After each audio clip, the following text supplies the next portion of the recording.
Yeah, Pro Fan Sports Podcast. Let's get it. Pro fans, tune into the program. Every single week, get the dope, fam. Sean on the mic, very flat too. Keep you updated, that's what we do. Pro fans, tune into the program. Pro fans, tune into the program. Pro fans, tune into the program. Every single week, get the dope, fam. Yeah, how was your New Year's and Independence Day? Happy Independence Day to both of you guys. Appreciate that.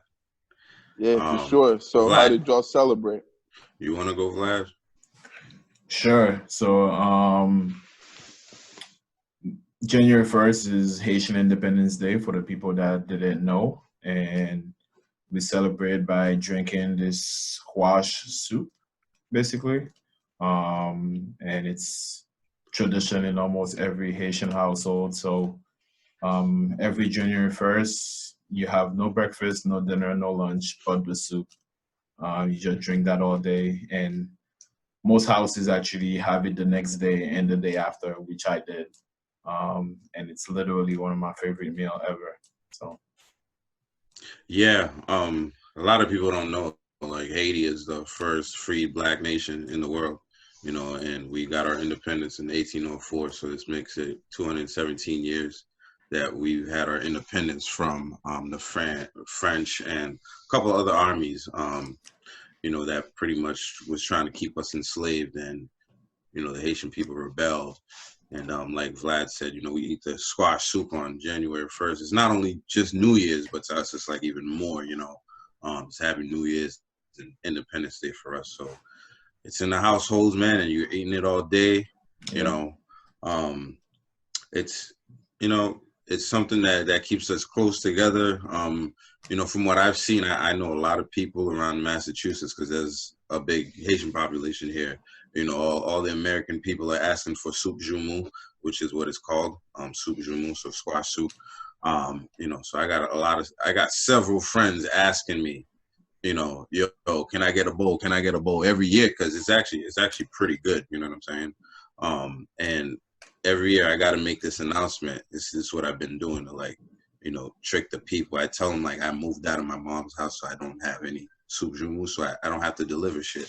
And, you know, I just go to mom's house, you know what I mean, do what I got to do, you know. I don't even post about it no more, you know what I mean, just so people don't ask me, because it's like becoming trendy, kind of, you know what I'm saying? Like, how you feel about that? It kind of being trendy, Vlad? I like the culture being exposed. I like people knowing about my culture, and I think it's opening people's to like something that never they didn't know before. The culture behind it and the history behind it. Right, due to the curriculum, the way they run the school system here, they don't really tell you about a lot of these things, you know, when it comes to like Black history, you know. So really, like, you know, the history of Haiti should be like one of the most studied, you know, things in school for like our Black people, because that would empower a lot of, you know, our people, you know, because I feel like I have a lot of pride, you know, just because I know the history of my people and stuff like that. And, you know, as opposed to, you know, regular African Americans where, you know, they came from Africa, they were taken from their land. So a lot of them don't know their actual history, you know, and I think that does a lot for people. But well, let's not gloss over the fact that we were taken from our land as well. Yeah, we were. But to Haiti. But we do, you know, we do have the pride of being a nation that kicked a white man's army to gain our independence. But I think it's, you know, Haiti doesn't get a lot of good press, and on January 1st, it's one of the few days that it gets good press for the soup and for what it did. So appreciate it about that. Right. You know, happy Independence Day to all the Haitians out here. You know, all over yeah, the world, absolutely. Man. You know, what'd you do? I know you probably just turned up, Barry. Living that B-Money lifestyle. Yeah, I just You could say that. Not as much this year due to the circumstances. I actually ended up working that day and got out around 11, and then just went home and celebrated it with with the family and stuff, and kind of had some drinks with them and spent some time with them to start off the new year. So that was nice to be able to do that. I popped a bottle or two, Mm-hmm. a champagne, as I do every year. So and definitely enjoyed that. So yeah, it was a nice New Year's. Would have obviously liked to do more, but I'm glad Well, that at least I got to celebrate it with the family and the people that mean the most to me in my life. right. It's also a pandemic, so how much could you really be doing, right? Right. No, absolutely. Can't be Right. out there Can't. like that. But Yeah. with that Right. said, Right. you guys have a New Year's resolution? Not really. I really don't do resolutions like that. I just try to. It's really a new day, but So I you're not going guess to the gym, you know? mm, You're not gonna, I'm not gonna not, be one of you're those not gonna get people. buffed this year. They all got them, yo. Yo, I'm going back to the gym, bro. Like 2 weeks later, forget it.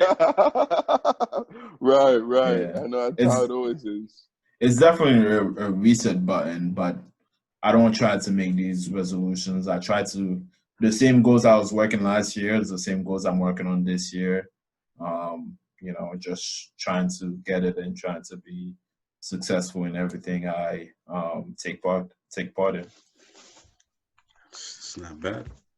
Yeah, no, I'm not really a big New Year's resolution guy either. Just because like you said, John, typically people that have New Year's resolutions, they'll usually stick with it throughout the whole year, or even throughout the first month. It only lasts a couple weeks, and then goes away, and they forget about it after the first 2 weeks of the year. I'd probably just say for me, just to continue to to get better and to grow, um, as a person, pretty much in every aspect of life, and to be better than I was last year, and to be more successful. Yeah, hopefully that leads into success. As far as growing and maturing as a person, and that as I am. So that's kind of what I look to do. Every year. I don't really set out too much New Year's resolutions. Obviously, I do have goals that I like to accomplish, but I mean they're similar to the goals that I had last year. So then it's still a process and continuing to work on those. Pretty much each and every day, moving forward. So, yeah, I think that's pretty much what I'm looking at for 2021. Look excited and looking forward to this year and being better. Yeah, I don't have a resolution myself. I don't know if I ever did resolutions, but I don't think I ever like set out for like a goal either, like this year. But I think this year I actually do have a goal. Like, I want to get 1,000 subscribers. So if you're watching this video, please subscribe. That's what I want. 1,000 Yeah. subscribers. You know what I'm Hey, that's saying? a good I goal to want, have. I like that. and and I mean that like by the end of this year. Right now we're at 300. So I'd like for us to get, we're at 300 something, whatever the number Like is. But 310 or something like that. right, Yeah. the goal is to get 1,000 this year, and if it's more, that's great. But that's the goal, and I'm gonna work hard and push forward, with that. And I want our podcast to be more successful, in all endeavors that we're trying to do. And so far, with the support that we've gotten, we've been able to do that. You know what I'm saying? So I think this is something that, I was thinking about doing for a while, meaning the podcast, and, it happened, and it's been going way better than I imagined that it was going to go. You know what I'm saying? With you guys, the consistency we've displayed, you know, we're on episode 42, right, Barry? Yes, Episode, sir. The Big you know, 4-2. That's right. On right. episode 42. I know already it's crazy that we're already on our 42nd episode. It really doesn't feel like it, but you know, time really flies when you're having fun and doing what you enjoy, you know, doing and love doing. So yeah, no, we're fortunate and blessed to be able to do that and to make Right. it to this point. Yeah, you know, and another goal I have is for us to, you know, start getting some guests in here, some athletes, you know, some coaches, some people that are involved in the sporting industry, you know, interact more with our supporters, you know, and just keep working, you know, pushing the envelope as far as we can, as far as the platform, and I don't doubt that we can do that. So that's what I'm setting out, but. Subscribe to the channel, 1,000 subscribers. That's what I'm trying to get. I You know love what I the mean? goal. Yeah, man. Yes, love that goal too. That's an And awesome goal. with that said, you know, you can follow us. We're on social media, Instagram, profans_sports. We're on Twitter.com/profansports, Facebook.com/profansports. If you like to watch these videos, again, subscribe, click the bell notification, comment. You know, whatever you want to hate, please do that. You can get that on youtube.com/profansports. We drop episodes every Tuesday morning at 8 o'clock religiously. If you're looking, it'll be there on Tuesday mornings on pretty much every platform out there. We drop videos every Wednesday, thanks to Vlad. So shout out to Vlad for, you know, doing the videos. Everything's been getting better and better as we've gone along. So, you know, he's working hard. Make sure you're subscribing. And as always, we're going to get into the NFL, NBA, MLB, NHL, soccer if we have it, B-Money Lifestyle Person of the week. And let's get it, man. So in the NFL, we're going to be talking about some Patriots news, the Bills recap from last week, and then the most recent game versus the Jets. So some Patriots news. Adam Schefter reported that the Patriots will part ways with Cam Newton. Derrick Henry, well, this is not Patriots news. This is NFL news. Derrick Henry is the 8th player to reach 2,000 yards in the season. I think he reached a little bit more than 2,000 yards, but that kid's amazing. The Bucks, Tampa Bay, you know, the Tampa Bay Bucks, they're getting their first playoff berth with the GOAT since 2007. And the Browns' first winning season since 2007 and their first playoff berth since 2002. And I think the major news on that one is the Patriots will part ways with Cam Newton. I know you guys saw that. You know, what was your reaction to that? How you feeling? Well, not surprising. I think we all want an update at quarterback, an upgrade at quarterback. What we saw this year was merely unacceptable for football in New England. The last 20 years, we've had a quarterback that is pretty much arguably the greatest quarterback in the NFL. And to go to somebody that really can't throw is you know, heartbreaking. So I'm not surprised about that, but Belichick didn't confirm that yet, which I don't think he would have anyways. But I don't expect to see Cam Newton with the Patriots next year. Yeah, I would certainly agree with that. I wasn't surprised at all. I've expected this for a while, particularly with the way the season went. So I was like, it was only a matter of time before the reports came out, you know, from the media that, you know, Cam Newton was not expected to be back with the Patriots next year, as he shouldn't. I felt like he didn't really, you know, perform well enough and, you know, doesn't deserve to be back with the Patriots next year. I think it's the right decision, you know, for both sides to, you know, to go their separate ways and to look to, you know, move on and move forward into the 2021 season And we need something new here at the quarterback position. We need better level of quarterback play and more consistent with that position because we didn't really get that this year. So whether it's a veteran or a young guy, we just need someone better. It's really that simple. It's unacceptable the quarterback play that we got this year by any standards, and we don't ever want to see that again, in New England as fans and just also as people that will watch the game and and cover the game as we do. That's not something that we want to see a whole year consisted of that. So I think it's best that both sides go in a different direction, and the Patriots need a breath of fresh air. So I'm glad that they're gonna decide to do that and and go with someone else for the 2021 season. And I'm interested in finding out who that person will be. Yeah, I think I owe everybody an apology for suggesting that the Patriots bring Cam Newton in,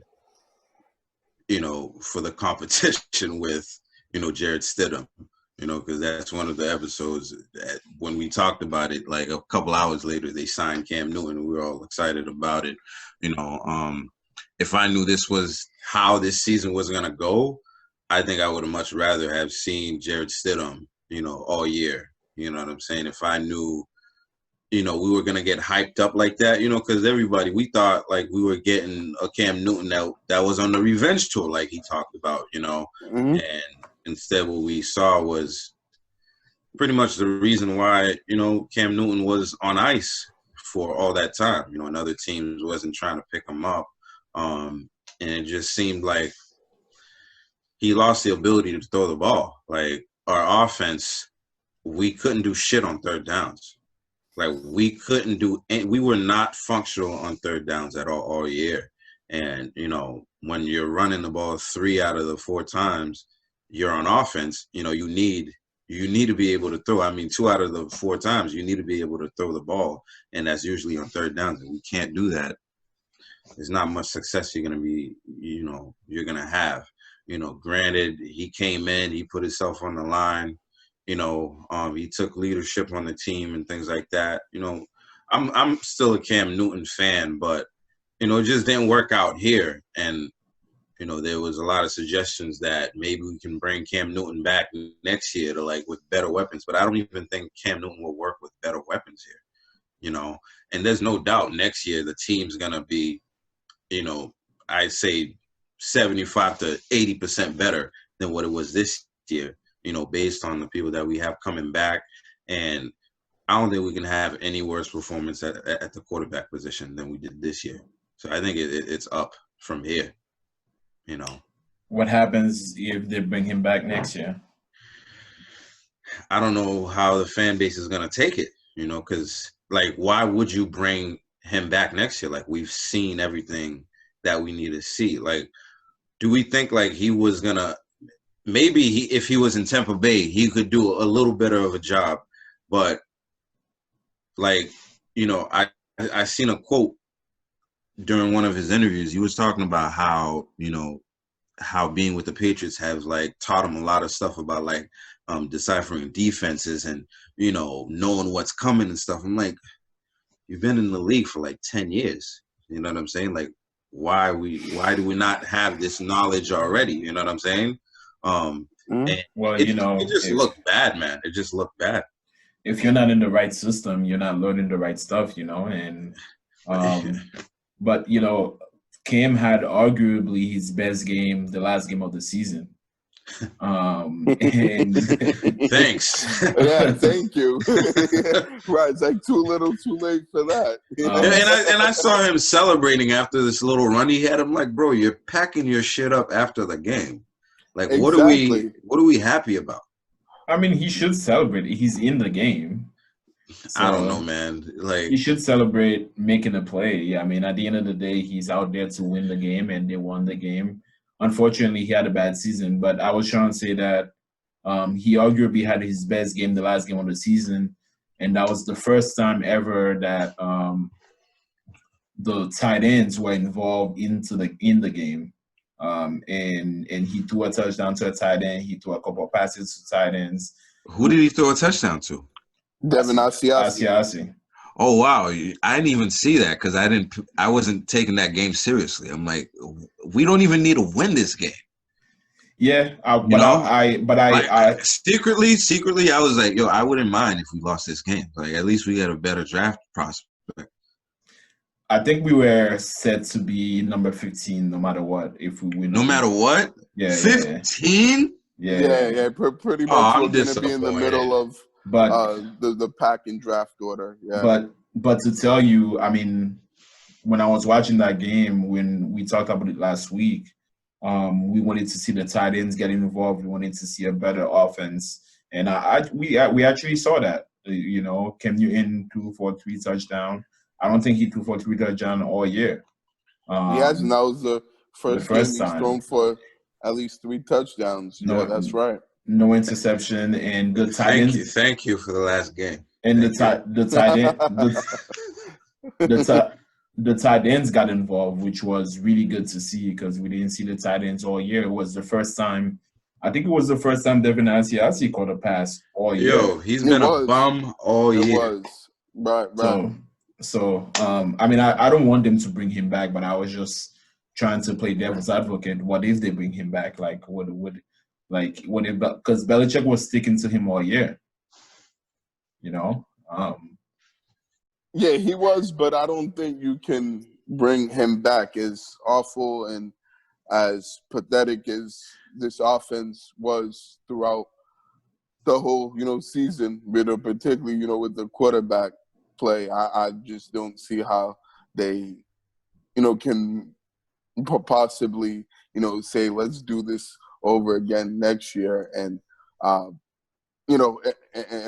run a similar offense. I just, think that it's best for, the team and best for even Cam himself if, they just go about their own business and, the Patriots bring in someone else for the position and Cam, looks for somewhere else to play if there's anyone that's going to pick him up, which will be interesting to see. But, yeah, I don't think it would work out, second year, even with the, training camp, an actual training camp in preseason. I don't think it would make much of a difference because, I mean, we already know what Cam Newton is, and I don't see him getting any better as a quarterback being a year older. So we're gonna do a whole recap on the season, but I want to get into some of the games. We didn't get to talk about the Buffalo Bills game, that happened last Monday night because obviously our podcast drops on Tuesday mornings, and the game ends at like 11:30 p.m. So there's no way to get that in there. So we had to wait until this episode. But the Patriots dropped the game against the Buffalo Bills, who were playing at home, 38-9. Were they playing here? Were they playing? It was in New England, correct. In Gillette, right. We were at home, and, they put up 38 points against us, and we scored 9 points. Cam Newton had 34 yards. He went 5 for 10 for 34 yards. It's crazy. He was also benched in the third quarter. Jared Stidham came in and went 4 for 11 for only 44 yards, so he didn't do any, much better. Right. Josh Allen, who's been coming on strong for the last couple of years. It seems like he's realized some things, and he got a good weapon in Stephon Diggs, and they've been doing their thing. He went 27 of 36 for 320 yards for 4 TDs. So I think the one thing I said was, I didn't want us to get embarrassed, and that's exactly what happened. Yeah, pretty much. Yeah, so your worst nightmares came true on that game, John, to say the least. Right. Vlad, what were your thoughts on the game? It was a bad game. It was a opposite day, basically. It was opposite day. It's That's fact. Good point. Yeah, it's that's fact. it's almost like the Bills had Tom Brady on the side um on the center, and we had the worst quarterback in the division on the center. You know what I mean? Right. As the Bills usually do, and it was a bad game offensively and defensively. Our defense made Josh Allen look like Tom Brady. He deciphered that defense with no issue. He looked really good out there. I was actually really impressed by his decision making and his patience. He's reading the pocket. He looked real good. On our side, we just looked bad. We didn't do anything. I don't even know what to talk about really, just because we didn't do anything. Like there was nothing good that we did that game. Cam Newton threw for 34 yards. 34 yards, bro.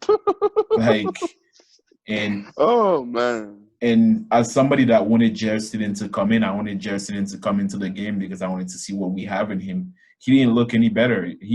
He's a better thrower than Cam Newton, but anybody is a better thrower than Cam Newton, so Right. that doesn't say much.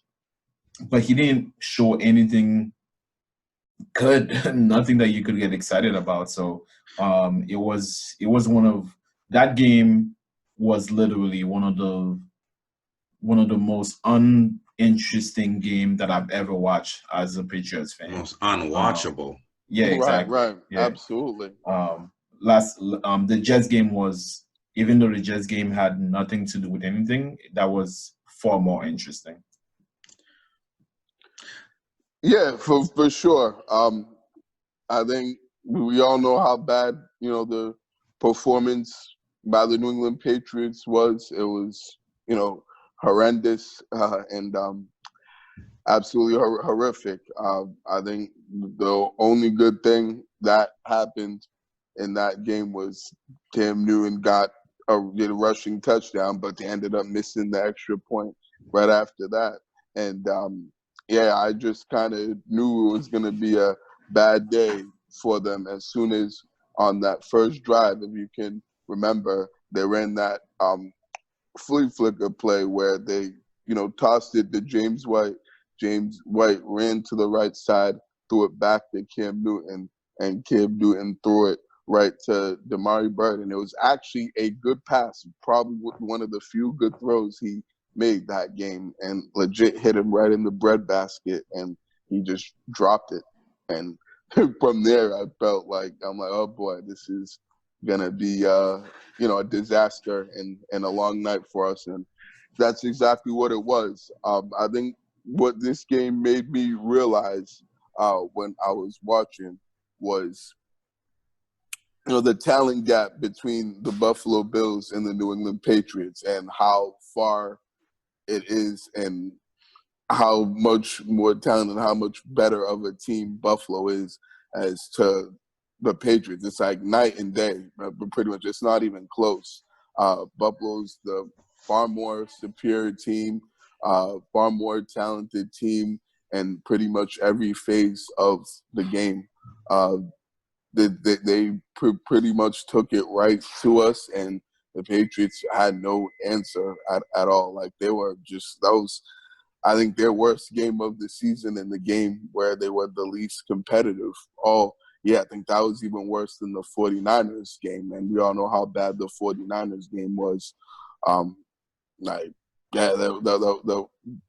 was just an absolute shit show. I think another thing I realized was that Cam Newton, as bad as he was, or as bad even as Jared Stidham was, the quarterback play for this team's not the only problem. There's way more problems with this football team right now that need to be fixed this offseason than just the quarterback. Like, just bringing in a new quarterback and expecting that things are going to drastically improve and get better is not going to cut it. This team has a lot of holes and a lot of, needs that need to be addressed this off season, as we talked about on previous episodes. But it just made me realize, damn, Bill Belichick's got his work cut out for him, and he has a whole lot of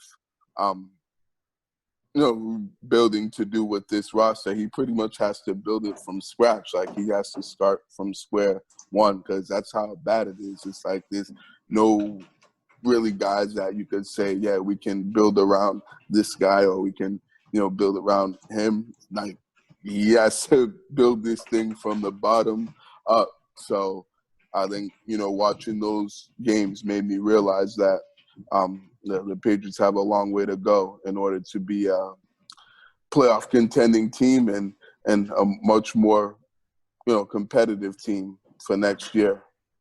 Yeah, for sure, man. I think you guys definitely made valid points. Actually, I was on mute there for a second.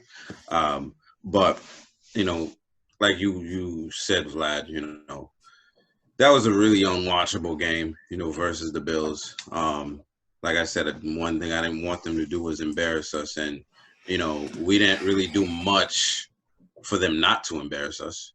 We saw Stephon Diggs go off for 3 touchdowns. Our corners just couldn't do anything with him. Like the help defense wasn't there pretty much throughout the night. We're lacking at linebacker. We have like 6 defensive backs on the field, a lot of the times during the game, and you're getting ran over, you're getting ran in between, whatever. We just can't stop anything. And it showed, Cam Newton, 34 yards don't even need to be said. And it just seems like to me that obviously the Patriots playbook was way too much for Cam Newton, because it looks like he's lost all instincts, for the game. I feel like in North Carolina, he was playing really free. When plays were breaking down, he was able to like make a quick decision and move. In these games, there are some times where, it's like 3rd and whatever, and there's like a whole open area there for Cam to run, and he doesn't see it at all. And he just like throws a duck on the ground or something like that. And, the drive ends, and he's not able to recognize a lot of stuff, and like Vlad was saying, like it's not much to, it's not much to recap here, that game was just not, it was unwatchable. There was nothing to recap. We didn't do anything in the game. We lost Stephon Gilmore, so he didn't play in the game, and, it showed, with Jackson covering Diggs, and, they did what they had to do. And, Buffalo is definitely a dangerous team, going into the playoffs, and we knew we weren't going to win the game, but I wanted it to be at least a little bit competitive, you know what I'm saying? But that's not what we got. And then this past Sunday, the Patriots played the New York Jets, and that game, like Vlad was saying earlier, was a little more watchable. Not only because we won, but because it looks like, we were doing some good stuff during the game, So I saw Sony Michel, got his first receiving touchdown ever. He was excited about that. We succeeded in situational football during the game. The defense got a couple picks from Sam Darnold. So, we had more to talk about in this game. So the Patriots won it 28-14. Cam Newton threw 21 out of 30. Man, he actually threw more than 10 passes in the game. He had 242 yards, 3 touchdowns, 0 interceptions, and Jacoby Myers, who should be, one of the MVPs on this season, threw a touchdown to Cam Newton during the game, and that was pretty cool as well. Vlad, I know you watched the whole game. I didn't watch the whole game just because, it was a meaningless game to me, and I had other things to do. So I had it on, but I wasn't watching as I normally do, watching every single play. Yeah, it was one of the most watchable games of the year. It was Cam Newton's probably best game of the year. It's a game that he threw 3 touchdowns, a game that we won. He didn't have any interception. He didn't have any fumbles. Literally, I think it was his best game of the year. The tight ends were involved. Asiasi caught multiple balls, and he also caught a touchdown, which was exciting to see the tight ends get involved. I don't know if you guys remember last episode, I was saying one of the things that I want to see is the tight ends get involved in the game and seeing some of the rookies play, and that was great to see.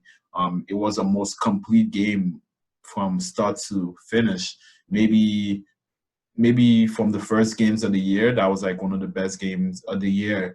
Unfortunately, it didn't mean anything. The Jets are one of the worst team in the NFL, so it's a win that you can really take nothing from. But you're just excited to see your team get a good win. You know what I mean? It's the end of the season.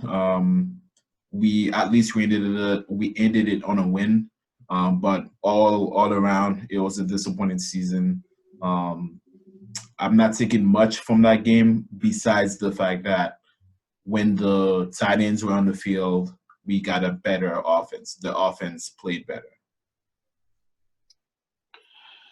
Yeah, for sure.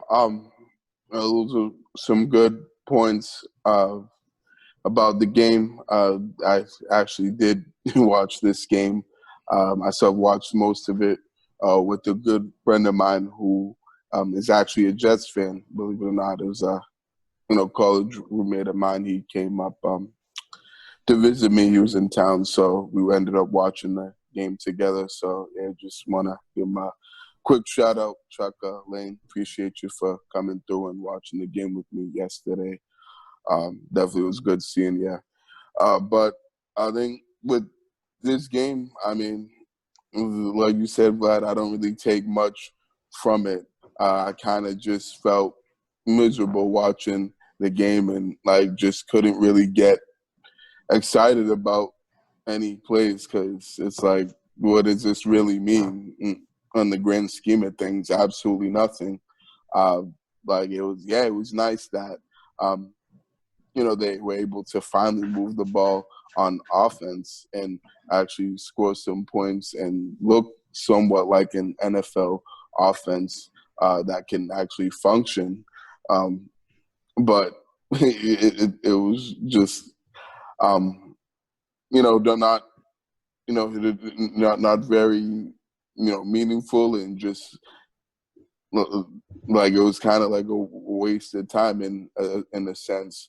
With the Jets, I know my buddy was telling me that their secondary is just absolutely depleted. So I'm not surprised that Cam Newton lit them up. He was even showing me on the roster, he went legit through the whole secondary and showed me that there's only one person that's actually a starter on that roster. And that's actually been, playing for, with the team for more than this season. The rest of the guys that they had on the Jets secondary were practice squad guys. So I'm not surprised that, having, going against, primarily practice squad guys, that the Patriots had success against the Jets defense. Because, I would expect that. The only good thing that I can take away from this game was that at least the Patriots don't have, double-digit losses. Because, I don't know, I just feel kind of weird about a team, particularly my team, having double-digit losses as opposed to having 9 losses. I feel like there's a little bit of difference than that when you look back on this season. At least 7-9 looks at least a little bit more respectable than 6-10. 6-10, that's just that's god awful. That's atrocious. But at least 7-9, you're only one game back from 500, and it at least seems like a little bit better of a record. And I'm glad that my prediction actually came right. When I was saying that they were going to go 7-9 this year, and that ended up being the case. So I was, spot on with that. So I'm glad that turned out to be the case. But you're glad. You're glad that we're 7-9.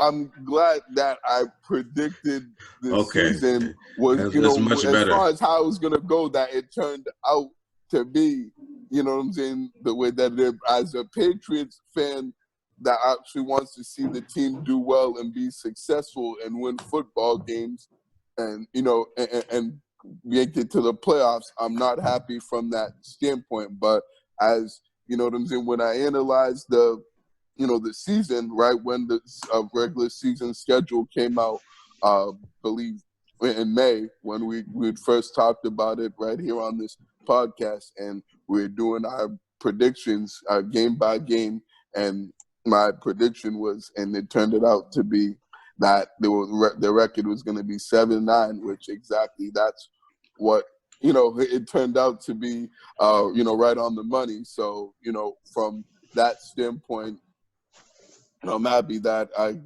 came up with the, correct record. But I mean, I'm certainly not happy with this team's performance, and that I ended up being right. That the team was as bad as it was this year.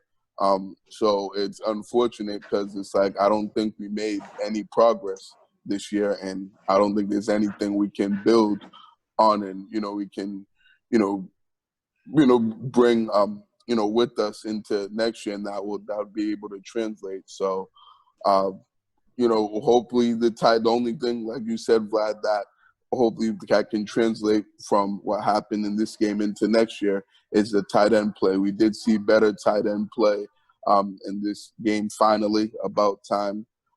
Took them week 17 to see that. So hopefully that, the tight ends will play better next year. He being in the system for another year and obtaining more knowledge about the offense and the playbook. Hopefully we'll be able to see them be more consistent and actually be a bigger part of the offense in the 2021 season.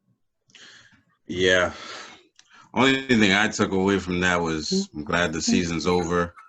I'm looking forward to the draft, seeing, who could possibly, be on this team next year. I know we got a lot of free agents coming up, so I was thinking about those guys throughout the time.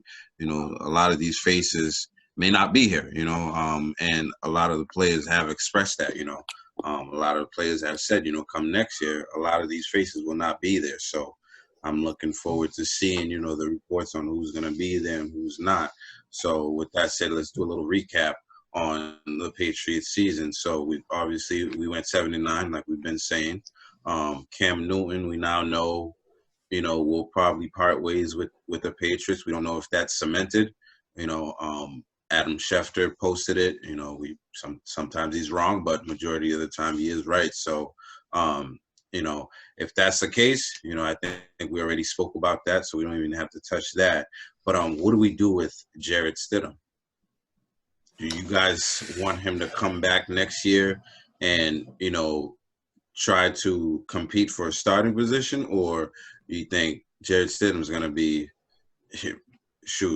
maybe not even a backup in this league? Well, he's not looking good. I mean, I don't know exactly what the Patriots' plan is for him. He's been with the Patriots. Is that his third year? Next year is going to be his third year? Yeah, next year will be his third year. Next year will be his third year. So he's still early in his development. So I'm pretty sure the Patriots are going to keep him. I don't think they're going to release him. I think he's still early in his development. But I think we're going to need to bring somebody, whether that is we most likely will probably bring somebody to free agent. Because there's a good amount of quarterback available.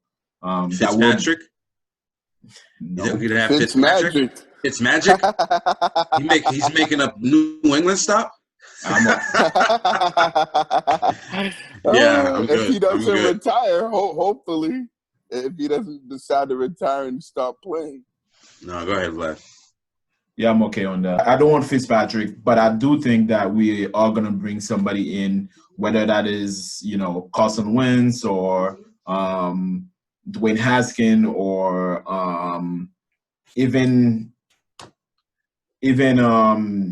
Alex Smith or I don't know, you know what I mean, or even what's his name in Atlanta, Matt Ryan. Matt Ryan. I mean, he's not a free agent or anything like that, but I just don't know what those teams are gonna do. You know what I mean? You don't know Who's who's gonna blow it up? Yeah, exactly. So and if you know, I mean, I feel as though Atlanta is one of those teams like they've had Matt Ryan for a while and they just haven't been able to do anything.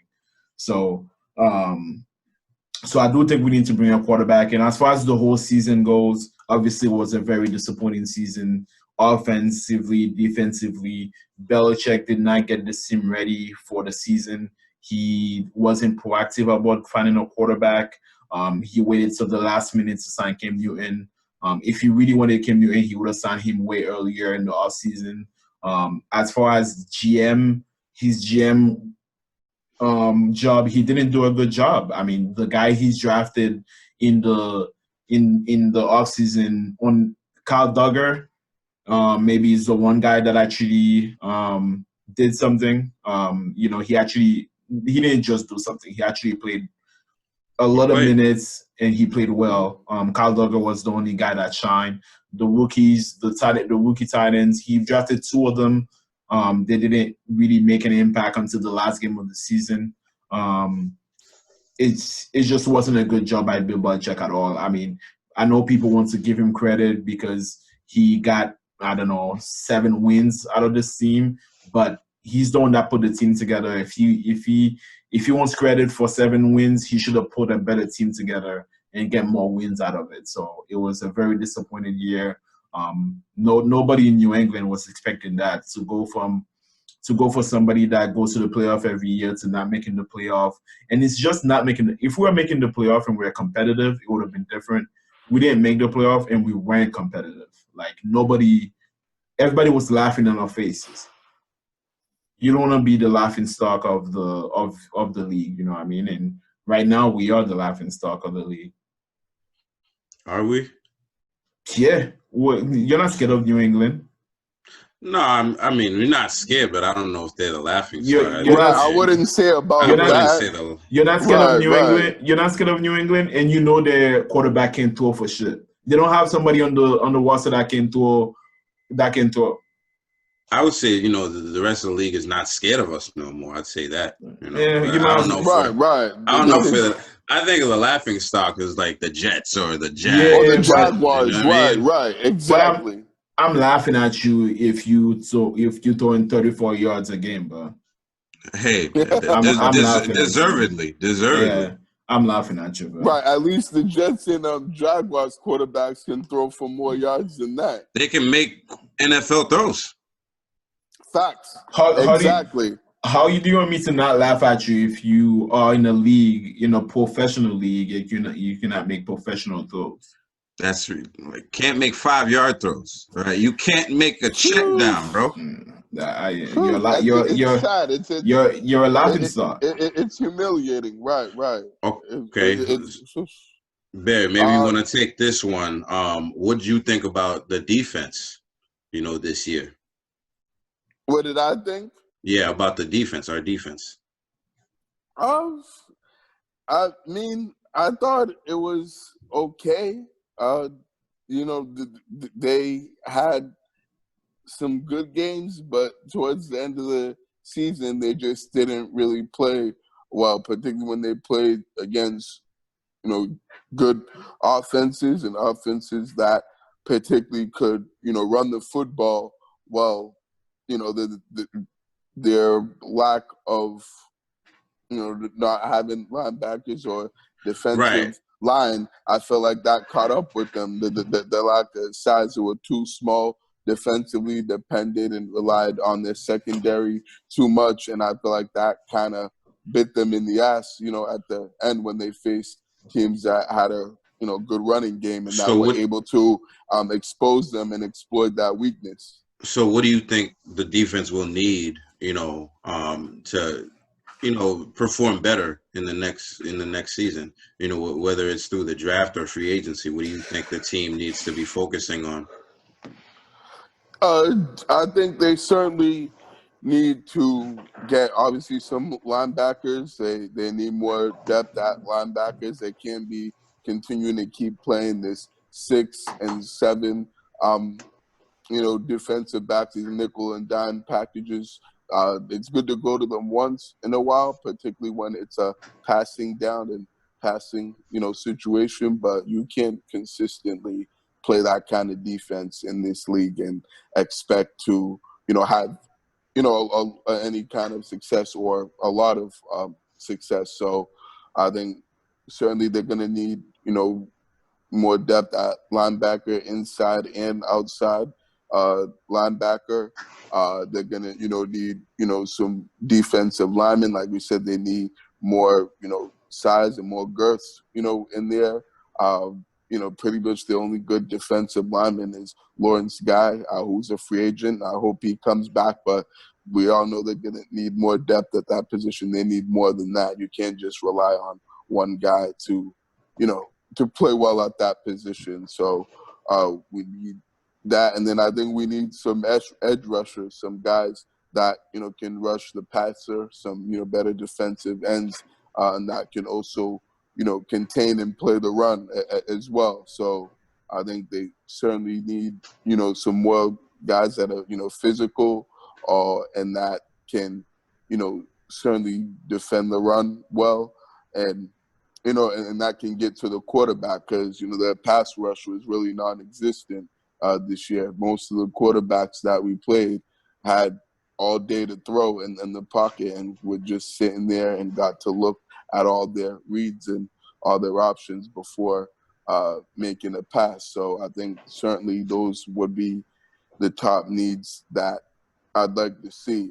Maybe they can add, particularly if Gilmore leaves, like another corner or, another safety, because I know Chung may not come back, and if he does, he probably won't be the same player. And then the McCourty twins are getting older, so they probably want another younger safety to, play with Kyle Duggar. But I think certainly they have to, get more physical. Because the defense is soft. Let's just call it what it is. It's a soft defense that can, what I'm saying, with that, teams continuously ran it down their throat all game long. So right. I think that's certainly what they need to address defensively this offseason. Yeah, whether through the draft or free agency. Right. I didn't ask you about Jarrett Stidham just because, I feel like Vlad broke it down and we've right. we don't want to beat a dead horse, because we've been talking about Jarrett the whole time. But I'll tell you thank you this for that. I agreed thing. with. Oh, yeah, real quick thing about Jarrett Stidham. He shouldn't come back next year. I don't want to see Jarrett Stidham back next year. I think they should clean house at quarterback and bring new quarterbacks in and and have better guys at that position. I've seen enough from Jarrett Stidham, and I don't think he can play in that. He should be on this team for any longer. I think they need to do what Washington did and release, like they did with Dwayne Haskins. They need to release Jarrett Stidham too. He's a 4th round pick. You're not gonna get anything for him. So you might as well just let him go and move on from him too, as well as Cam Newton. That's what I really think they should do about that position. Yeah, I mean, I don't disagree. Vlad's a little tired. I don't disagree. I think definitely we should clean house, because I don't think there's anything valuable there, at the position at all, and I'd like to see some fresh faces, some people that are not scared from what happened this year come on and, maybe somebody with a chip on their shoulder, that's trying to get to the playoffs. The name that keeps coming up for me is Matt Stafford, man. That would be I'd love to see that. dream. That'd be perfect. The ideal guy. I'd love that. For real. The ideal guy? From out of all the quarterbacks that are available through trade or free agency, I think he would be the best that fit. That should be one of the top targets and one of the top fits at the quarterback position for this offseason, out of all the guys that will be available at quarterback this offseason. Yeah. Because they're thinking about blowing it up in Detroit right, too. So it's like, why? Exactly. I say, if Bill Belichick can secure a Matt Stafford man, I think that would, I one, mean, create more success next year, and two, that's your bridge quarterback because he is a little older and he's, he maybe have 3-4 years left or something like that. Right, exactly. yeah, I'm not a big fan of Matt Stafford. Obviously, he's gonna be better than anything we have right now, and if we do secure him, we will have a better quarterback situation than we have this year for sure. But I think I just don't like Matt. I just don't like the way he plays. The way when I just feel as though the play breaks down too much with him. Too much running around and trying to make a play after the play. I just don't enjoy that. So if I would take, I would personally take if there was an opportunity to get Matt Ryan, I would take Matt Ryan over him. I mean, you also got to consider, the offensive line for Matt Stafford. Exactly. He hasn't had, he's had some of the worst offensive lines that the league has seen. You know what I'm saying? So he's been on the run a lot. So I think a lot, it's not just attributed to him. I think it's what's going on around him as well. And I think one thing New England does is, figure that out, here to give the quarterback a little more time. But I think with our offensive line, Matthew Stafford could do markedly better than, anything that he's done before. The guy that can make all the throws, like all the throws. Yes. He even makes, Patrick Mahomes like throws, and that's those never gonna throws. Exactly. Right. That's never gonna be given that spotlight because he plays in Detroit. But I think as far as like fit, as far as like smarts, toughness, I think Matt Stafford would be ideal, but that's a pipe dream for now. We don't know if they're gonna blow it up, because if they do blow it up, who are they gonna have? What are they gonna do? They're gonna have to draft a quarterback. It's a deep quarterback draft, so I'm sure they'll pick one up in the draft as well as the Patriots. I'm sure we all want to see the Patriots draft a quarterback with his talent getting as deep as his. They can't go 2 straight years without drafting a quarterback. So they got to find one this year. Exactly. Mess around and get a Dwayne Haskins real quick. Like, please don't bring him in. No, don't do that. No, but I thought you had a good breakdown of the defense, and I agreed with I agreed with everything you said. We definitely need more girth, more power in the middle. We can't have 6, we can't have 6 defensive backs in the defense, majority of the game going forward. Because, we've seen it with the Chargers, and we know that doesn't work. So, like, we did it out of necessity this year because our linebackers were so terrible. Now, on offense, I feel like we've touched up on offense and what we actually need to do. Pretty much, man, we've been talking about this all year. Right. We definitely need to get better at all the positions on offense. I don't know about tight end. Would you guys draft other tight ends, or would you guys think we should give these 2 guys, at least a year with training camp and getting everything that they should get going into the season?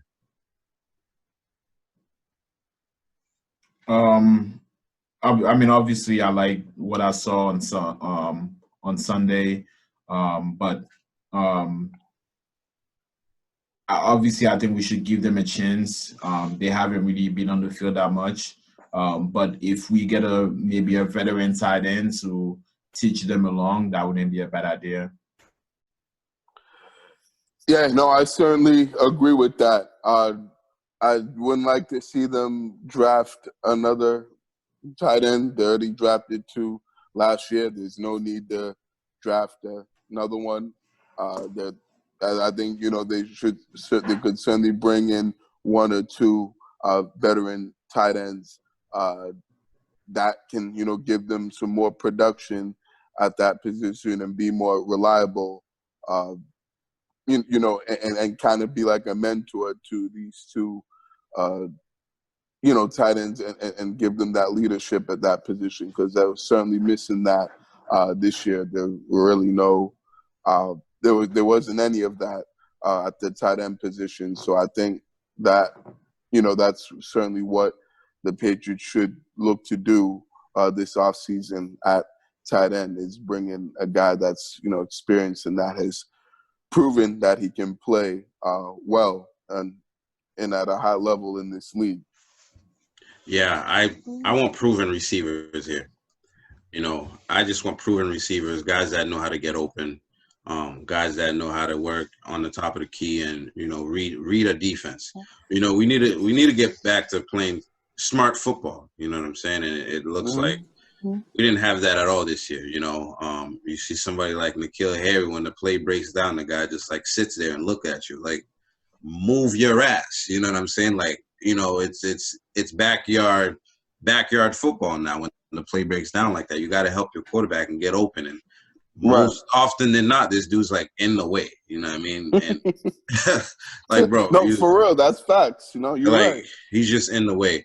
Another thing, that's very important is Bill Belichick as the GM of the team, right? And recently he's gotten a bad rap about his drafting, his draft picks not panning out.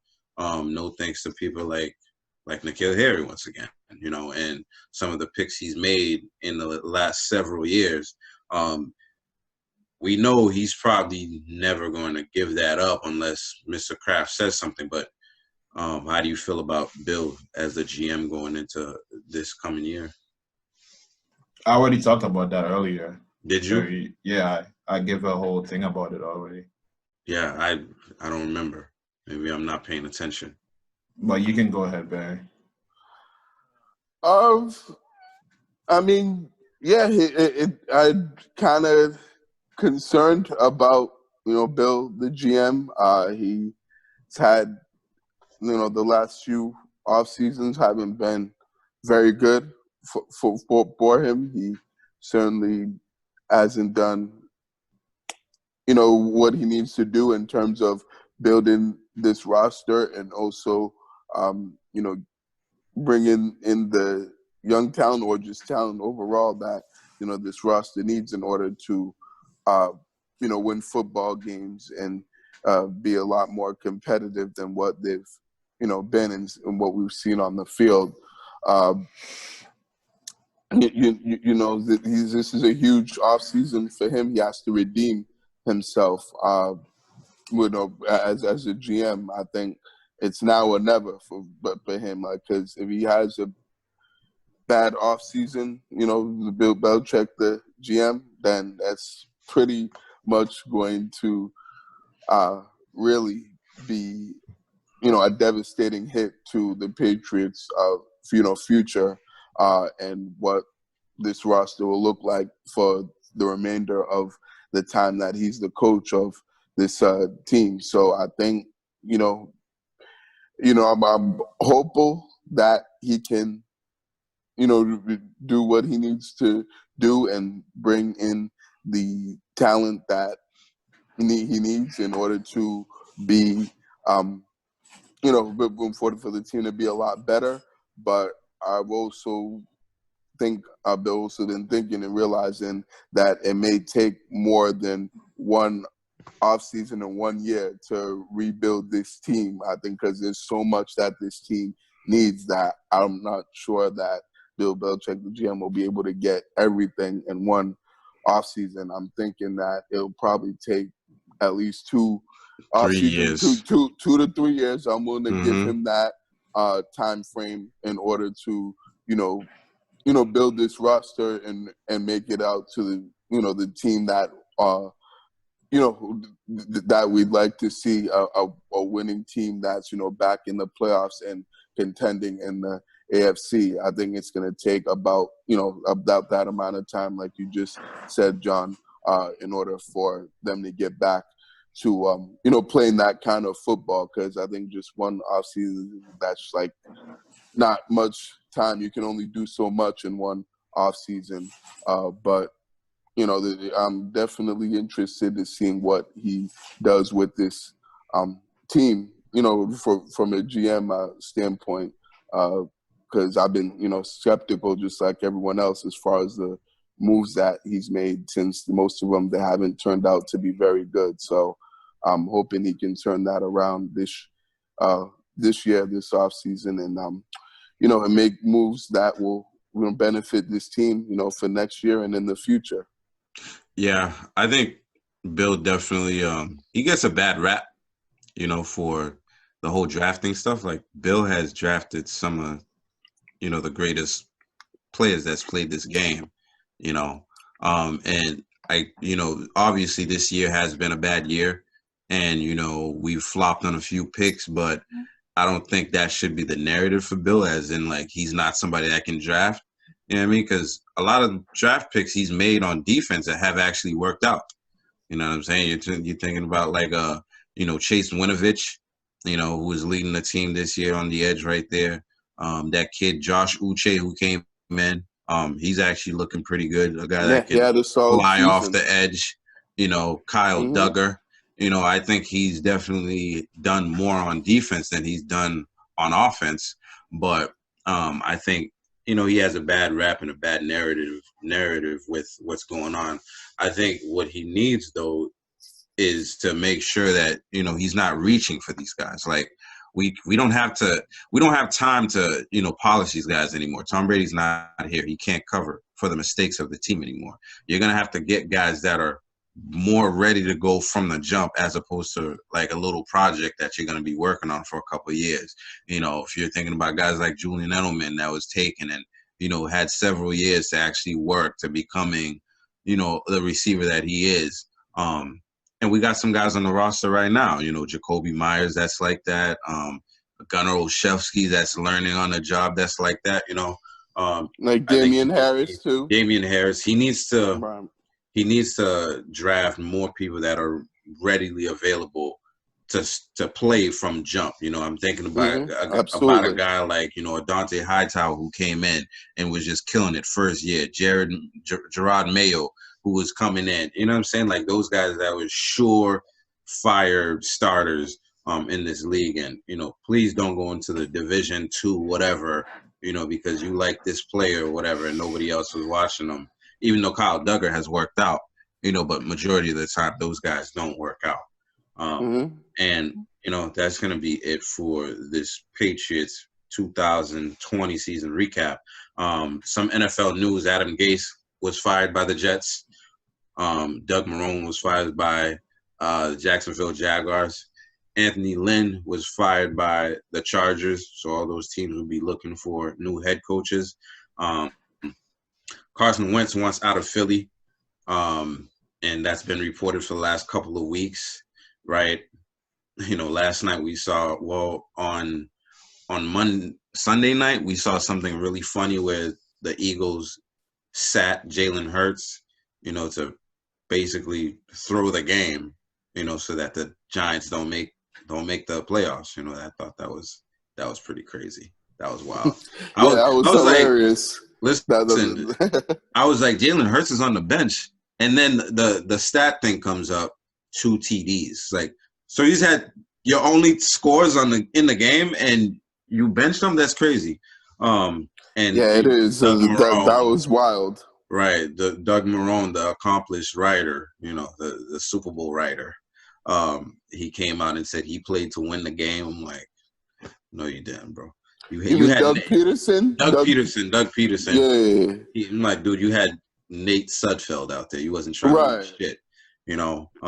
This is the time you want to experiment. When Carson Wentz was messing up, you didn't bring Nate Sudfeld up. It's crazy. Yeah, it's exactly ridiculous. The Washington football team let go of Dwayne Haskins, and with Carson Wentz and Dwayne Haskins, should we be interested in either of these guys? Definitely Carson Wentz. I think we should definitely be interested in Carson Wentz. I think he's young. He still has a lot to learn and a lot to give in the league. He can not only be a bridge quarterback, but he can also be the quarterback of the future under Bill Belichick at Flazzo. As young as he is, he can come in and learn the new system in New England. Because he's had good years. I don't know what happened after the Super Bowl, but he's had good years, so we know he can play. So I think if he comes here in New England, he can learn football under Bill and Josh McDaniels, hopefully, and be a better quarterback. But Dwayne Haskins, I don't know. We should bring him in to take a look, see what he has, but I'm not big on him as I am on Carson Wentz. Yeah, I would definitely agree with that. They should bring Carson Wentz, or if they have the opportunity to make a trade for him this offseason, they should definitely explore that and uh, and look into that without question. I don't think it's a good fit for Carson Wentz in Philly.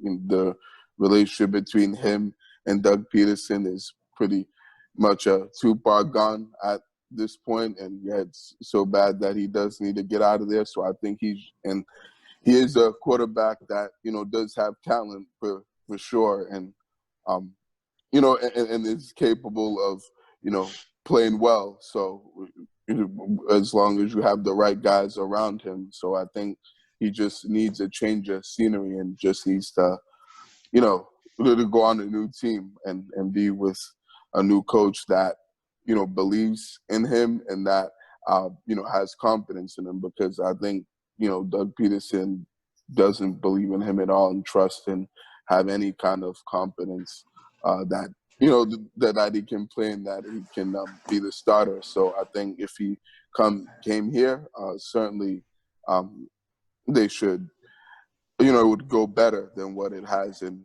Philly before he got benched.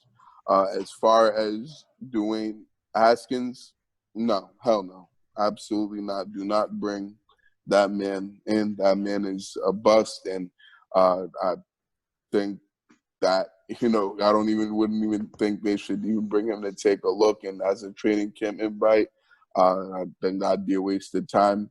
I just don't think he's very good and would be an upgrade to what they already have now. I don't see what how that would benefit us and what that would how that would help us get better at that position. So I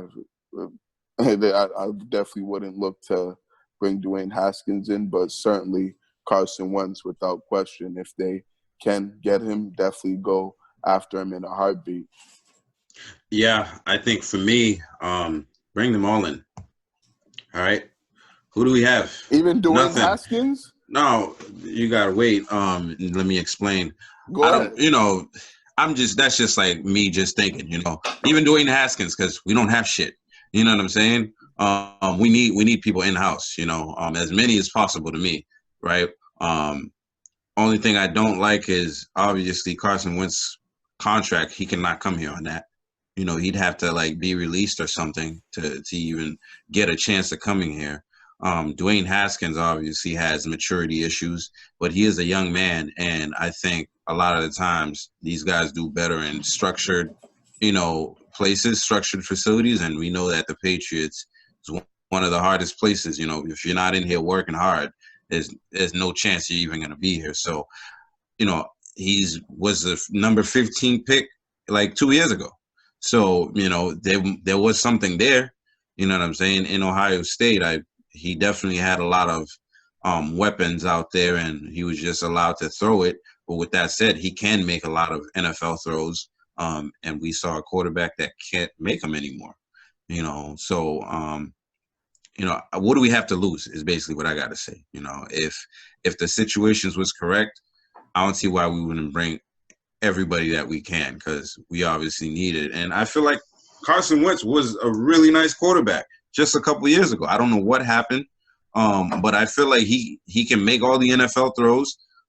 If he stops trying to win the game on one throw every game, I think he could be serviceable, right? And he's definitely he's tough at times, and he can make all the throws. That's really what it comes down to. We need to be able to throw the ball sometimes, right? You need, I heard you say, Cam Newton played lights out. It's like the guy only had 242 yards. It's like, for him, he was lights out, but that's really not NFL material. Right. That's not NFL material. So I'm trying to see, I need to see NFL caliber throws, going into training camp, into the off season, a real quarterback that can actually, see the defense and do things. I'm not saying that that's something that Dwayne Haskins can do, but I'm saying it doesn't hurt to bring them in and see what they got, because we ain't got shit. You don't have nothing here, you know. So the NFL playoffs are set, right? All the teams are good in the AFC. The teams that made the playoffs are, Kansas City. They have a first round bye, right? And Saturday will be the Super Wild Card weekend, and that's going to consist of the Colts versus the Bills, the Ravens versus the Titans, and the Browns versus the Steelers. I can't believe the Steelers are playing in the Super Wild Card. In the NFC, we got the Saints secure the first round bye. The Rams play the Seahawks. The Rams said this is exactly what they wanted. Aaron Donald said that, and I hope, careful what you wish for. The Bucks versus Washington, which is going to be strength on strength. The Bucks have good offense, and the Washington football team actually has a really good secondary. People don't really talk about that. They're like number one in the league, dude. Yeah. That passing defense is very good, surprisingly. Yep. So the Bears are going to be going against the Saints, and that's the playoff picture, right? So, some NFL award predictions that we're going to do right now. And those are the MVP, Offensive Player of the Year, Defensive Player of the Year, Offensive Rookie of the Year, and Defensive Rookie of the Year. Who you guys got? For MVP, I have Aaron Rodgers. Offensive Player of the Year, I have the kid from Justin Jefferson from Minnesota. Yep. Offensive Rookie of the Year. Mm-hmm. Justin Jefferson from Minnesota. Offensive Player of the Year, I have Derrick Henry, 2,000 plus yards. Defensive Player of the Year, I had a tough time deciding who that is. But I think I'm going to give it to Aaron Donald. And then Defensive Rookie of the Year, I'm going to give that to Chase Young. Oh, yeah. That's a good one. Yeah, it is a good one. Mm-hmm. So, yeah, the MVP is Aaron Rodgers as well. Offensive Rookie of the Year, I'll go Justin Herbert. There was a close call between him and Justin Jefferson, but I'll go out with Justin Herbert with Offensive Rookie of the Year. Offensive Player of the Year, yeah, gotta be Derrick Henry without question. Like we said earlier, he's ran for over 2,000 yards. So he is their offense. Exactly, right. I mean, they got A.J. Brown, who's a really good receiver, and Ryan Tannehill has played well for them this year. But, definitely everything in that offense revolves around Derrick Henry. And, starts with him. He makes that offense go. So he certainly's, the Offensive Player of the Year without question, in my opinion. Defensive Player of the Year, as much respect as I have for Aaron Donald, I will actually go with T.J. Watt for Defensive Player of the Year. I'll give that to him. It was Defensive Rookie of the Year. Yeah. Yeah, it's Chase Young as well. So, yeah. Did I get them all or? Yeah, you got them all. Yep, you got them all. Okay, cool.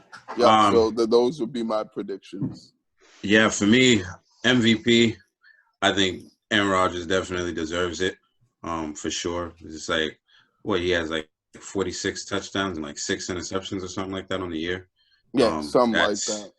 Insane. That's, right. Unreal. Unbelievable. He's 4 off to 50, so I think he's definitely the MVP in the way he got his team in the first seed. So I think he deserves it. Offensive Player of the Year, 2,000 yards in this league rushing, you don't see that too much. So, I think that's a no-brainer right there. Derrick Henry, but I also do like Devontae Adams a lot, because he got 18 receiving touchdowns on the year. So, I think it's going to be Derrick Henry for sure. But, I think Devontae Adams is a close second there. Defensive Player of the Year, I'm gonna agree with Barry, T.J. Watt with 15 sacks on the year. And his team was 11-0 until they lost a couple defensive pieces, and he can't do it by himself. And I don't want him to lose out, because the Steelers have kind of like stumbled into the playoffs since they went 11-0. Offensive Rookie of the Year, I'm really torn between Justin Herbert and Justin Jefferson. Justin Herbert has the most touchdowns or something like that, or the most yards for a rookie quarterback ever, and Justin Jefferson broke Randy Moss's record, with the Vikings. And with that, I'm going to say Justin Jefferson should be the Offensive Rookie of the Year, just because, breaking Randy Moss's record, that's crazy to do. Where he was drafted, that's another reason. And Justin Herbert's the quarterback. So, of course, this is a passing league.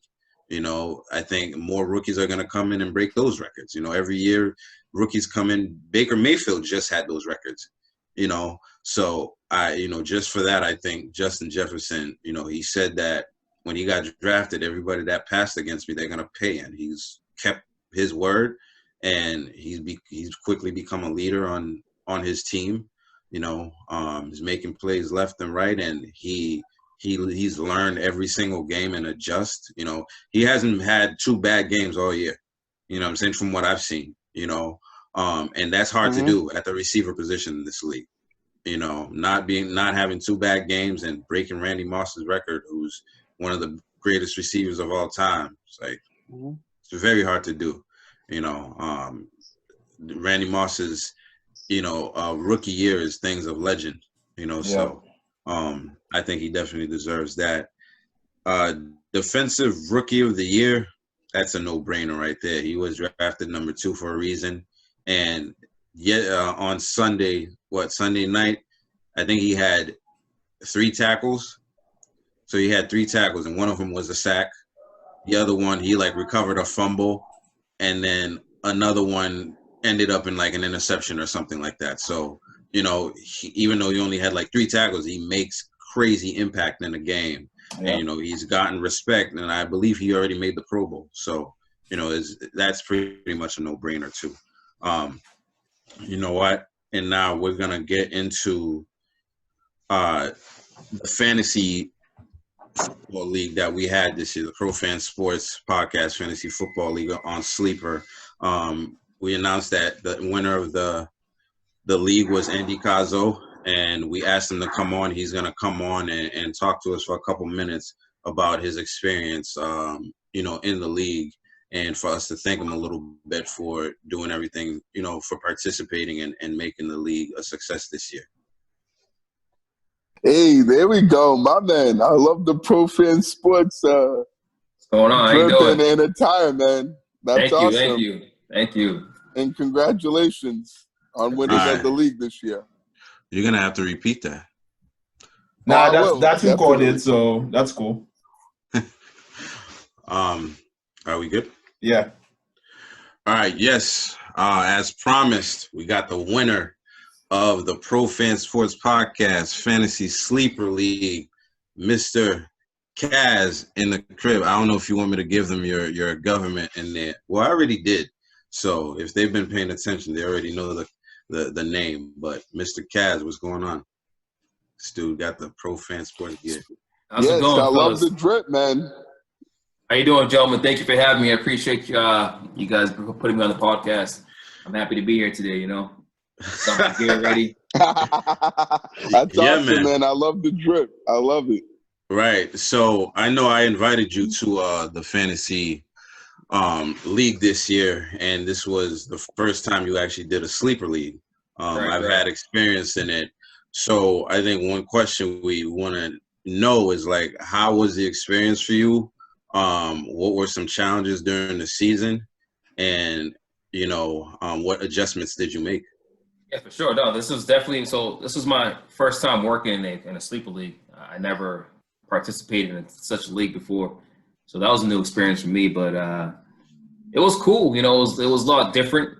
the setup was different. You could only have, 2 wide receivers, 2 running backs, and you had like a defensive option, like a defensive player option, along with a like a super flex. We could pick a quarterback, extra running back, or tight end or wide receiver. So that was different for me, but I'm used to making adjustments, and that's what I did. So it was a good season. It was a good league. In the beginning, I didn't know you could pick 2 quarterbacks. I had no idea you could do that. So I went up probably about halfway through the season without having 2 quarterbacks, and then my main quarterback got hurt, and I went to the waiver wire to go get a quarterback, and there was no quarterback. So I had, what's his name? Lennon? I think his name. Mike Glennon. Yeah, I'm like, boy. Oh, God. Damn. I had Matt Glennon, and I had homeboy on San Francisco, the backup. Mullins, yeah. Those are my quarterbacks, Yes, terrible. Oh, my goodness, man. That's crazy. And he ended up being the winner. Right. But I did what I had to do. I wonder how that happened. What was your record going into the playoffs? I think I was like 7-4. I forget. I didn't really keep track of the record. I just knew I was up there. Yeah, I think you were 7-5 going into the playoffs. 7-5. Yeah. Right. Yeah. Yeah. Because I know your opponent Rita. She was 7-5, going into the playoffs as well. Yeah. I mean, what made you actually get onto the league? Because we put it out there. We were advertising it on everything. What made you want to join the Pro Fan Sports League? Honestly, I just wanted the gear, I like it. I wanted the gear. I wanted to represent. Oh, that's awesome. I love it. I'm gonna support my boy anyways, but I love competition. It doesn't matter if it's for $1, $2, or just free gear. I just love the competition. And so I was paying attention every single week, like it was like I was playing for big bucks, Yeah, that's what's up. What actually? Yeah, go ahead, Vlad. As far as the league goes and the setup and the way everything was, anything you would change for next year? Anything that you would suggest for us to do for next year? Honestly, I would just leave it the way it is. I mean, like I said, it was a whole new setup for me. Yeah. I would have probably liked to have the option to incorporate more, because there was only 2 slots for wide receivers. So more wide receivers, maybe. Yeah, but honestly, it just makes it that more challenging. It makes it that more challenging. You have to be able to focus on the league. You have to, see what's going on, who's playing, who's not playing. I had Julian Edelman on my bench the whole season. Yeah. And turns out he never played. So you got to pay attention. I had OBJ too. He's still sitting there. How'd you win? I know, it's crazy. Listen, man, you just got to pay attention. Pay attention. Check out what's going on, and every week's different because you got COVID, so you got backup starting. So the COVID restrictions made it tough for me as well. But as long as you're paying attention to what's going on every single week, and you make those adjustments, then you're all set. What message do you have for your competitors out there, the losers? What message do you have for them?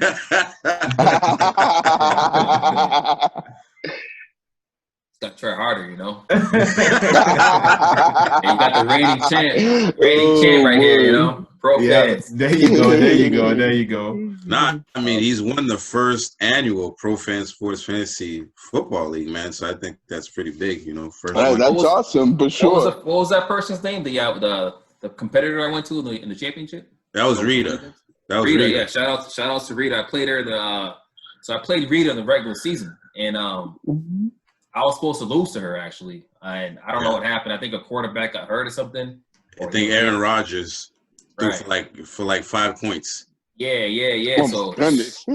I'll take that. And then I played her in the championship, and same thing. I was supposed to lose, but I think my defense came through. So there you go. Well, that's what's up. From what I heard, she was a tough competition too.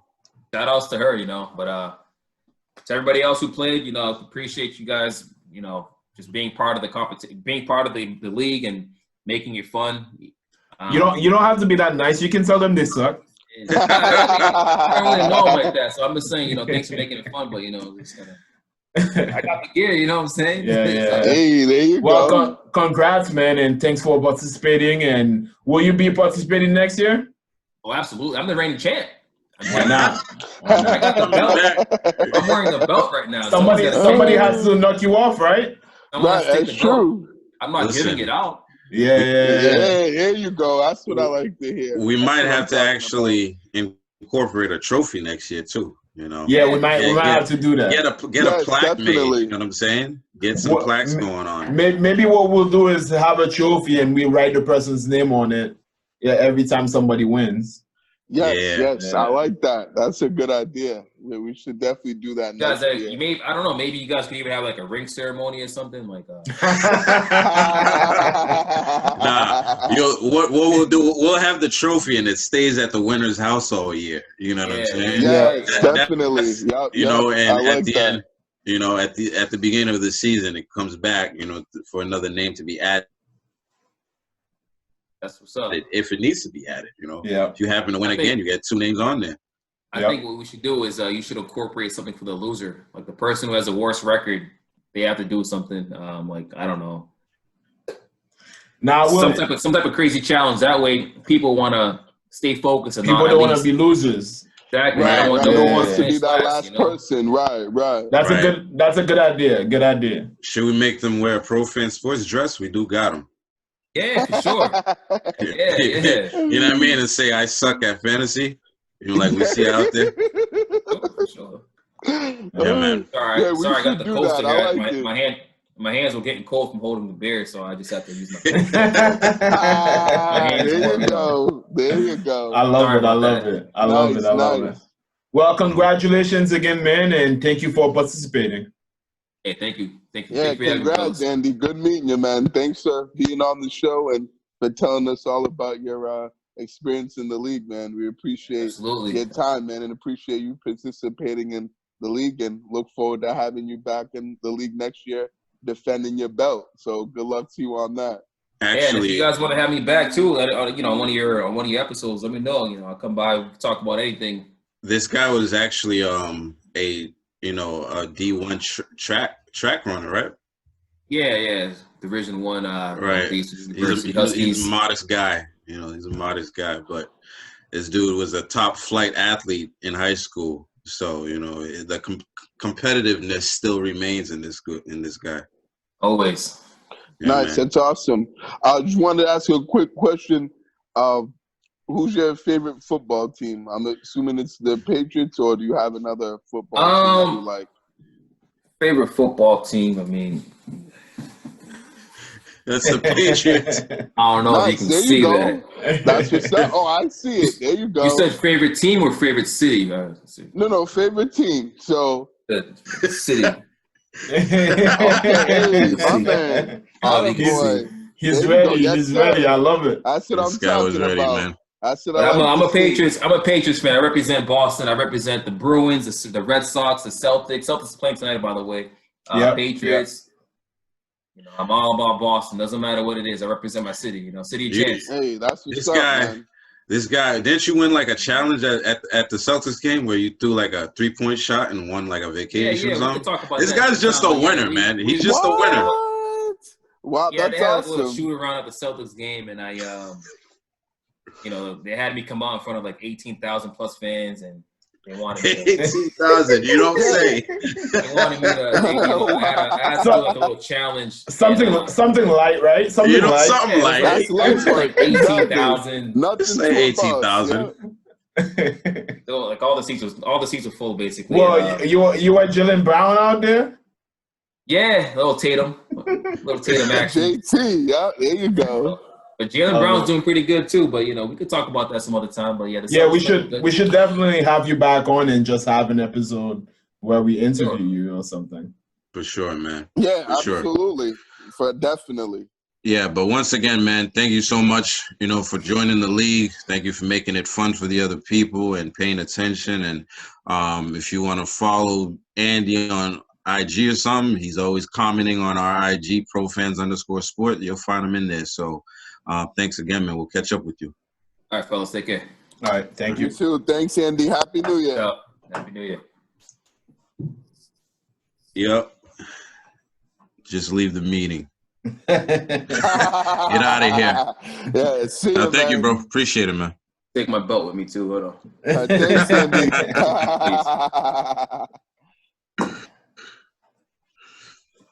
That was real good. That was real was good. Yeah, that really, was awesome. really good. That was really, really great. Well, he's a good person to interview. I like his personality. So no, that was dope. Yep. Let's get into the NBA. Yeah. Good? Yeah, for sure. Yeah, but we'll probably talk more about the NFL playoffs next week. I know we're running short on time, right. So we'll move on. Yeah, well, that was awesome, man. Thanks again to Andy again. He's a great dude to have on the podcast. Like we were saying. But let's move on to the NBA. There's a lot of NBA action going on. Some NBA news, some unfortunate situations. Ja Morant, who's a rising star in this league. The leader of the Grizzlies. He sprained his ankle during one of these games, and he's out for 3 to 5 weeks. It's a grade 2 left ankle injury. And Spencer Dinwiddie, who unfortunately will be lost for the season, he has a torn ACL. So that's pretty much the bad news in the NBA right now. The Celtics are currently 4-3, and so they played 7 games really, and how they've gone so far is they lost to the Pacers on the 27th, 108 to 107. They won against the Pacers, 116-111. They won against the Grizzlies, 126-107. That wasn't really a game. They lost to the Pistons, 96-93. That was terrible. They came back and won against the Pistons, 122-120. Seems like we always have issues with those guys. With those games, with the 7 games that have happened, the last couple of weeks since the NBA has started, what do you guys have been seeing in the past few games? What issues are you seeing with the Celtics? What can we do to improve? And Jaylen Brown play lately. Like, what do you guys think about that? Well, the Celtics just have a defensive issue right now. They're not playing great defense at all. They're not playing great defense all around. You know what I mean? On the half court, on the fast break, they're just not getting back on defense.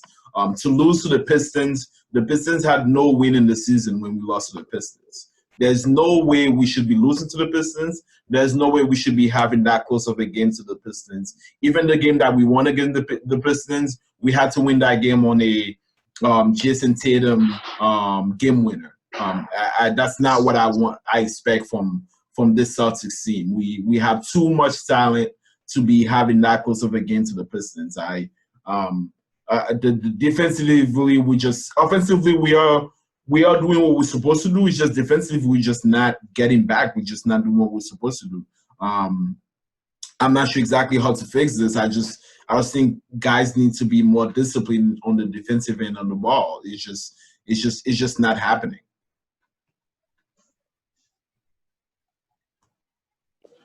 Yeah, no, I certainly, he was just saying on that, those are all good points. I think, definitely this team's been very inconsistent for sure.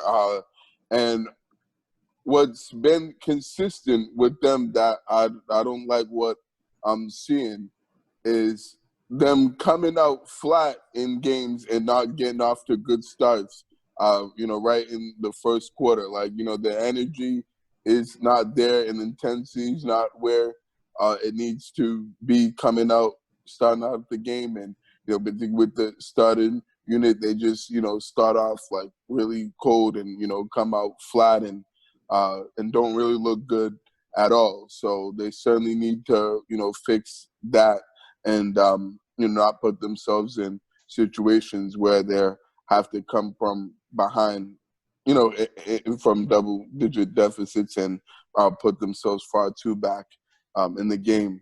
I think, definitely, like you said, the defense hasn't been very good. They haven't, played defense at the level that they're capable of and that, we expect them to play at. I think, we would definitely, it's just a little bit of everything defensively, as far as not making the rotations on time, letting guys get, to the basket too easily and, get too easy shots, right, or even not getting back on, defense in time to be able to stop them in transition. I think also another thing is just fouling too much. They've fouled a lot, man. I know a lot of it's on Daniel Tice, who's crazy that he has the most fouls in the NBA the last 2 years. I mean, that guy just, my goodness, like, he's a foul machine. And every time he's in the game, he just, you know what I'm saying? He's always in foul trouble, always puts the team in foul trouble where the other team's in the bonus early and gets to, shoot free throws, throughout the most of that quarter, early in that quarter. So I think that's part of their defensive struggles and issues. But then offensively, they're doing all right. They definitely could be doing better. They could be, taking, better shots and, and still getting to the rim more. I think we saw a little bit more of that this week, but I'd still like to see, more of that, moving forward as well. I think, the rebounding's been good. Tristan Thompson's done an outstanding job with that. We can see his impact that he's made, on that end of the floor. We desperately needed a guy like that for a while, so it's good to have someone who consistently crashes the boards on both ends of the floor. And yeah, the thing I noticed was the free throws struggling. Guys are missing free throws and not hitting them at the rate that they need to be making them, particularly our top two guys, which is concerning when your top scorers aren't shooting free throws at a high percentage or as high as you expect them to. So that's definitely something they need to improve on moving forward. And I'm sure that will get better with time since it's still early in the season. Yeah, for sure. I think you guys definitely hit some key stuff on top of the head right there.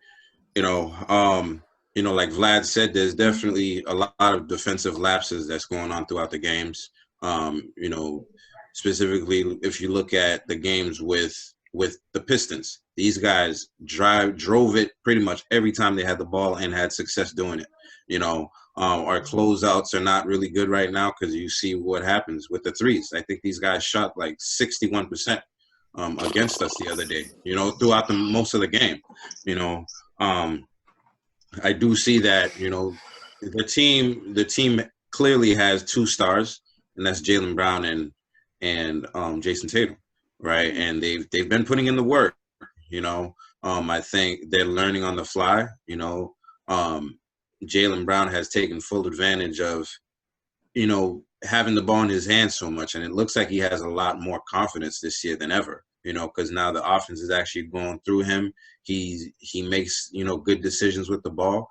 It looks like he's definitely the most athletic guy on our team. He can get anywhere, anytime he wants on the court when he puts his mind to it, right? I think Jason Tatum has taken some bad shots at the end of the games, and you can see that he's clearly learning, right?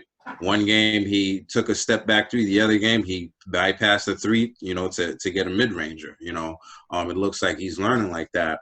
And Jason Tatum is now having the whole defense focus on him, key in on him. And what I've seen a lot lately is there's a lot of hate for Jason Tatum for some reason. Where, a lot of people are talking about Brown is the best player on the team. And, any given night that could be true, but I do believe that Jason Tatum is the best player on the team, just based on all the attention he gets on defense, and with that, he's been getting better. The other day he got 12 assists, the most in his career, and he's making better passes. He's getting guys open. The other day without his pass to Jaylen Brown, to get that three against the Pistons, we don't win that game. He made the assist, the block, and he made the shot to win the game. So even though, Jaylen Brown had more points than him, I felt like he had the better all-around game. He had 25 points, 8 rebounds, and 12 assists, like two rebounds, from a triple-double. Those guys are definitely learning on the fly. Peyton Pritchard, as I was saying, is a player, and he's been balling. Absolutely. I can't say, I could have predicted he would be playing 20 minutes. I think he's played like 27 minutes in one of these games recently. I couldn't predicted that, but he's definitely came in and he looks like a guy that can play and create for himself as well as the team, and he doesn't look like a defensive liability out there either, even though our defense is not all the way together as it should be, given that we didn't have an off season. These guys, they still haven't even practiced during the season yet. Wow, that's crazy. Right, they haven't had a real practice yet, and they're learning everything on the fly. And Tristan Thompson, he's been a revelation, like we thought he'd be. The guy works the offensive boards, and that's great.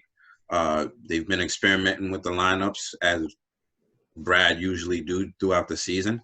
I feel like sometimes it's detrimental to the team, but sometimes, it's what you got to figure out. Robert Williams has come on strong. Yes, definitely. He's providing a lot of energy off the bench. He's active. He's one of the most athletic guys on there any given night at the center position, and I'm happy for him. And I think, if we get our defensive, assignments together, I think we can definitely make some waves. The season's early. We still got to figure out some things, but, I think we definitely have something. I'm definitely proud of Jaylen Brown improving once again this year. He's averaging the most points, he's the most efficient. He's number one in a lot of categories in the league so far. I think he's second in points total in the league. Now, right? I think he was at going one point. He was Bradley first, Beal. but Is Bradley Beal? Yeah. I think Brad Beal must, and not by much either. Yeah, and that's not by much. Because he just overtook Jaylen. Jaylen was first at one point for a little while before Brad Beal passed him. I just wanted to ask you guys this quick question. I've been hearing from some, Celtics fans and Celtics people this week, that they also like Rob Williams as well, and they think that, he should actually be starting, in the lineup at center. Do you guys agree with that? Do you think he should be in the starting lineup, or do you think he plays better coming off the bench? Over Tice? Over Tice, yeah. I agree with that. Like, if you're gonna put him in the starting lineup, it has to be over Tice. Yeah, but I still think I'd rather him coming off the bench just because of the energy he brings, and also he's better this year, but he still has a lot to learn. So coming off the bench is what I see most for him. Maybe if he gets better throughout the year, maybe that's something he can earn. Maybe he can earn that starting role, but as of right now, I'm happy with him off the bench. Well, if Tice keeps playing like he is, he hasn't played well, so far this season. Maybe one or two good games, right. But no. There's a rule change in the NBA that's actually messing with him a lot, where he runs a lot of the pick and rolls with Jason Tatum, and it's kind of like pass interference in football, kind of, right, where you're not allowed to, like, when the other player has the ball, you're not allowed to come in and shield in front of another player. And we saw, Jason Tatum got a lot of his points through actions with Daniel Tice, getting the ball, passing it out, moving his legs, shifting a little bit in front of the other player, and pretty much setting up a screen for him. And that's not allowed anymore. They actually just changed the rule for some reason, and he's been struggling a lot with that lately. And those fouls, man. And no wonder why those fouls keep adding up, and he keeps getting so many of them. That explains it. That's one of the reasons that he has been struggling this year with the foul situation.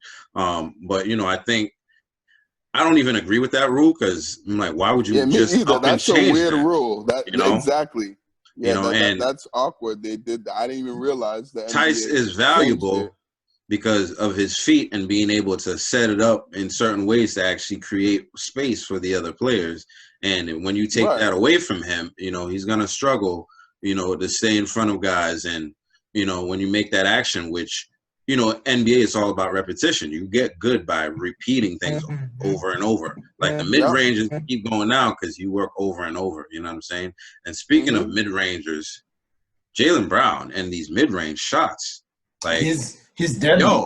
Yo, I'm like, man, it's how money, is this man. happening? That mid-range is money. That's cash. But money. I mean, I know people are like saying he's like, I feel as though he's been getting so much better every year. Yep. Like I've always been a big fan of Jaylen Brown, but those mid-range shots, he was hitting them last year, but this year he's hitting them even better. More consistently, crazy. He's hitting them more consistently. Like 68% or something. I love it. I love what he's giving us. He's currently our most consistent player. Even Jason Tatum right now is not being as consistent as he needs to be. Jason Tatum has a reputation of starting slow sometimes. And Jaylen Brown is very under-attacking. You know what I mean? He scored 19 points in the first half or something. You know what I mean? And against the Grizzlies, he had 43 or 42 points, which was the most points he scored ever. I love what he's doing. If he can keep it up, I would love it. I mean, if maybe this is year 4 for him. Yep. No, year 5. Year 5 for Jaylen Brown. Yeah. For JB, yeah. Year 5? Mm-hmm. Year 5, I believe. And a lot of players make that jump on year 5 where, they become the player they're supposed to be. So maybe that's the jump he's making. If he's averaging 25 points a year, if he averaged 25 points this year, that's going to be good. That's going to be good for us. For sure. And I definitely, the thing I like about him the most and what I've noticed he's doing is that he's not settling for threes. He's taking them when they're open or off of ball movement, and when the offense is actually, but he drives in. He drives in. Exactly. But he's been attacking the rim, getting downhill, and getting to the basket consistently. When he has the ball for most of the possessions, he's certainly been in attack mode pretty much all game long, right from the jump. So I think that's certainly what I like about him in his game the most. And I think you're right, his game has certainly matured, and he's playing a lot smarter and a lot better. As well as as you're right, you said his playmaking has been better too. I think we're sure not having Kemba Walker there and having him handle the ball more, and it has certainly benefited him, to say the least. So I think he's been much better facilitating and getting other guys good shots as well. Yeah, Jason Tatum has had a slow start. And he's usually does that, but at the same time, it's not like he's been a bum. You know what I'm saying? I mean, a player like him is never going to be a bum, but we expect a lot more from him. Yeah, I think Jason Tatum is adjusting to what's being thrown at him right now, and he also gained like 10 pounds of muscle over the little offseason that he had, and I think he's getting used to that weight on him. You know what I'm saying? Because he's used to being more lanky player. He slashed to the basket a lot, used to get around guys pretty easily.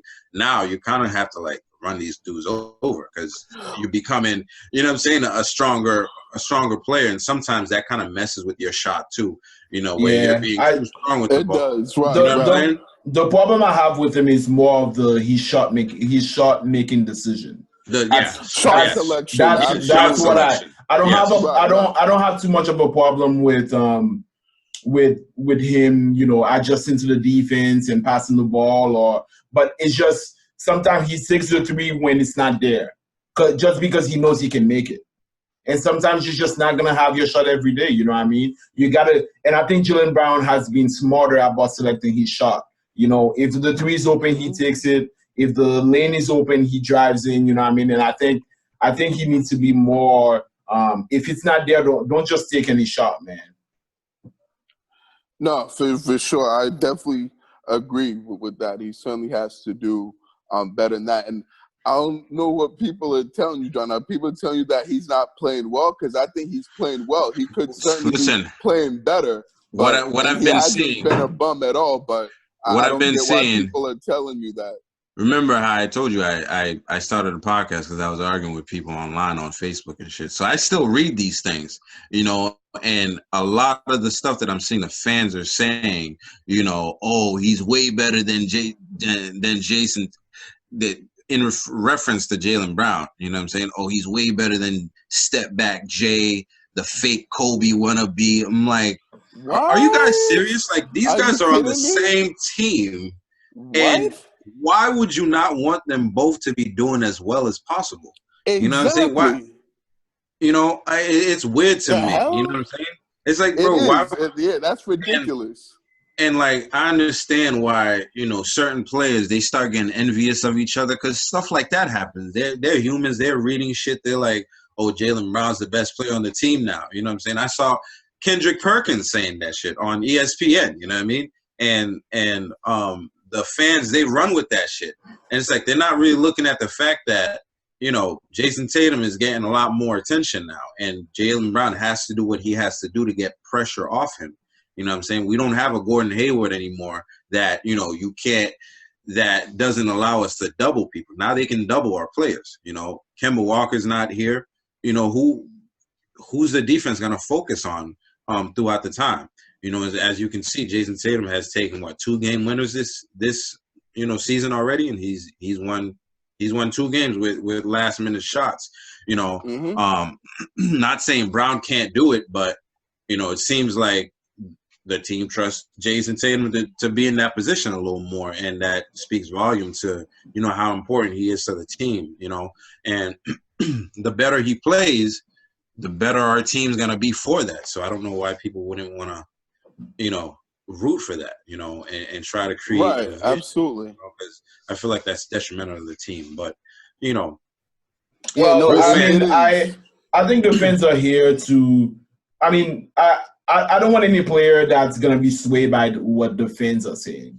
The fans are here to make their opinion known, and I don't think they don't want Jason Tatum to succeed. I think right now they're frustrated with his play. I think right now they're saying that Jaylen Brown is playing better. And if that's the way they feel, that's the way the fans feel. Yeah. Now it's up to Jason Tatum to play better, and he's playing well, but he needs to. But we all have noticed that he's been starting slow. He's been taking bad shots, so he needs to be better at that for the fans to be happier with him. But it's okay if your best player is not like the highest scorer like every game. You know what I'm saying? Like that's not a big deal. You know, because other players have, you know, a role on this team. You know what I'm saying? Like, and we need Jaylen Brown to perform just like he is on a nightly basis so that we can win. You know, that's what it comes down to. And I wish people would definitely focus on that a little more. Yeah. Yeah, no, for sure. And that real quick thing, what I've noticed from these games, you know, is that the Celtics really miss having another scoring option, another reliable scoring option, and a third scorer to go along with Jason Tatum and Jaylen Brown. Because I feel like when, you know, the defenses have, you know, defended those guys well and have, you know, focused on them and, you know, it made it tough for those guys, the offense tends to struggle, and there's really no one else that can, you know, create their own offense consistently. You know, on this team. So I think, you know, like you said, definitely missing Kemba Walker's presence is definitely has been daily, you know, missing, and it has been evident that they certainly need him and that other guy to take the pressure off of Jason Tatum and Jaylen Brown. And maybe if they have that third score, we'll see Jason Tatum play well because defenses won't be able to, double team him off the pick and rolls like they have been and focus as much as they have on him, this early in the season. So I think, certainly that's something that I just popped in my head that I've noticed while I've been watching the Celtics, to this point of the season. That's a fact, man. Yeah, for sure. More on the Celtics, the next few games that they're going to be having, Celtics versus Raptors on Monday night on January 4th at 7:30 p.m. The Celtics versus the Heat in the Eastern Conference Finals rematch on Wednesday, January 6th. It's actually my mother's birthday. Happy birthday, Mom. Yes, happy birthday to your mother, John. Right. And the Wizards versus the Celtics. That's actually my sister's birthday. Wow. Oh, wow, that's awesome. Happy birthday to your sister, too. Happy birthday, Regine. Happy birthday. Yeah, happy birthday to her. Absolutely. The Wizards versus Celtics on Friday, January 8th. I like that they're playing multiple games a week, man. The Heat. They do. Gives us something to watch. Right. Yep. Right. The Heat versus Celtics on the 10th. So that's going to be a rematch from the first match on the 6th. So I'm looking forward to seeing those matches. And, definitely. The schedule definitely hasn't been like the easiest for us to start the season. So we'll see what's going on. But everyone's been going through the same thing schedule-wise. So no excuse with that. Actually, like the Nets. How do you guys feel about, Kyrie and KD missing those clutch shots at the end there? And just remembering his comments about, the one guy that he's played with that can actually make those shots. I mean, it happens. Players miss game-winning shots all the time. I mean, they're actually 4-3. The comment is just coming back. 3 and 4, actually. 3 and 4, yeah. They're like the 7th seed or something. The comment are just coming back to by Kyrie in the ass because he made an asinine comment. But as far as that game, I mean, it happens. Players miss shots all the time. Jason Tatum. Yeah, for sure. No, I'm with that. I think it's just part of the game. Like, not everybody, or not every great player and superstar in this league is gonna make every single clutch shot. In crunch time at the end of the game. That's not how the basketball goes and works. So I mean, it was crazy that they both on the same possession missed game-winning shots because they both had wide open looks and and could have made either one of those shots, particularly Kevin Durant, since there was legit no one around him.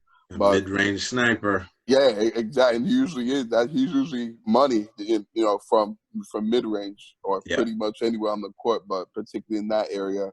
So no, it was definitely surprising to see that, but it's one of those things where every now and then the ball just doesn't fall for you and your shot's just not there. So it happens to all the great players in the league. So you just got to bounce back and and move on to the next game and or make sure you execute that possession better the next time you get that opportunity. Yeah, I actually didn't even care about it at all. I just like to take every opportunity to like rub it into Kyrie Irving. That's it. I'm not even paying attention to them. They're 3 and 4. I'm surprised that they're 3 and 4 and they're like the 7th or 8th seed right now. But then I'm not surprised because it's only been 7 games. So, right, and it's a new team. Philly's number 1 and Cleveland's like number 2. It's like, who? And then Orlando's up there too. I'm like, yeah, these guys, they're gonna fall off in a few games. So right. It's only a matter of time. Yeah, right. That's weird. I didn't know those two teams were up that high in the Eastern Conference standings, but standings don't really mean anything. It don't mean at this time, no. But what I do think about is the Nets losing Spencer Dinwiddie. I think that was a huge loss for them. For sure. It was. That was a huge loss. That's going to be it for the NBA. We got a couple news regarding the MLB and the NHL. So MLB, the Rays trade Blake Snell to San Diego Padres for multiple prospects. So Blake Snell is a really good pitcher. and he got traded. So they got a good. I don't know if they got a good return for him, but he's worth a lot. So that was pretty big news in the MLB. For the NHL, really big news for the Bruins. We want to say thank you to former captain of the team, Zdeno Chara. He leaves the Bruins after 14 years in the league, well, with the team, and he will not be playing for the Capitals. So I know a lot of people were heartbroken, but if you're watching the game, you saw that, the game is way too fast for Big Z right now. You know what I'm saying? He really, right now, the best thing he can do is provide leadership. You know what I'm saying? You're not going to rely on him to be the best defensive, player like we used to count on him to be. So good luck to Chara, in his new endeavors. And now we're going to turn it to Vlad. What's going on? So in soccer, not a lot to report, but just a couple of things that made the headline. Cristiano Ronaldo broke Pele all-time goal scoring record of 757 goals. He's the GOAT. Right now, Cristiano has 759 goals. Messi also broke Pele's record of 643 goals for one single club. Right now, I believe he's at 647 or 46 goals. So just two greats of the soccer world breaking one of the best players ever, Pele's record. Best player ever. So yeah, that made the soccer headline, and I figured I'd share it with you guys. But that's it. That was cool. Cool, awesome. Cool. Thanks, that's huge, bud. man. Yeah, for sure. Yeah, and we're going to move into the B Money Lifestyle Person of the Week, brought to you by B Money himself. Yes, thank you, John. Appreciate it. So for this week's B Money Lifestyle Person of the Week, or I should say persons, since we have multiple people, we have two special individuals who accomplished some pretty, special things, this past week. So the first one I want to talk about is, Becky Hammon from the assistant coach from the San Antonio Spurs. She's been there for a while now on that coaching staff with Greg Popovich, and is a highly respected, coach in the NBA and in this league, particularly by Greg Popovich. She actually made history this week, becoming the first woman to coach in an NBA game, to be a head coach, actually, in a regular season game, since Coach Popovich got ejected in one of those games. So she had filled in for him for the rest of that game as the head coach on on their staff. So that was pretty cool and pretty awesome that she was able to do that and get that opportunity after Popovich got ejected. So definitely want to give her a big shout out and congrats on that. That's certainly huge, and I've been hearing talk that she could even potentially be a head coach one day in this league, which I definitely wouldn't be surprised about, because she's definitely has a really good basketball mind, and is good at what she does. So, and then the second person is Bianca Smith, who also was another woman in sports that did something really special and made history. She became the first Black woman to coach in minor. Yeah, in Major League Baseball. She's actually going to be coaching the minor league team of the Boston Red Sox. So they signed her to, a minor league coaching role this week. So she's actually going to be part of, the Red Sox coaching staff for this upcoming season. So I'm definitely, excited, about that. Since, it's my team, the Red Sox, and that's really awesome and amazing accomplishment for her to be able to achieve that, goal, since we've never seen that before. So, definitely want to, congratulate her and good luck to her in her new position. And, hope it goes well for her. So congrats to, both women, because they both achieved history and are starting to break the trend in sports and open up more opportunities for women. As 2020 has been a big year for women in sports, so hopefully 2021 continues to be, a good year for women in sports and more women get opportunities to be able to, be successful and have, roles on these teams and organizations on the professional level. So they both made her story and now, as they say. So definitely congrats to both of those women for being the B Money Lifestyle Persons of the Week. And that's definitely that B Money lifestyle. That's awesome, man.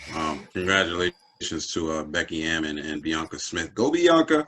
Yes, Bianca, go girl. You know what I'm saying? And shout outs to the Red things. Sox, for doing that right there. And I'm sure she's highly qualified and ready to go and perform her job to the highest ability, to a high level. That's going to be it for episode 42. If you're still watching, as always, thank you so much, for tuning in. Remember to please subscribe, please share these videos, please press the bell notification, comment on these episodes. The more you comment, the more places these videos go.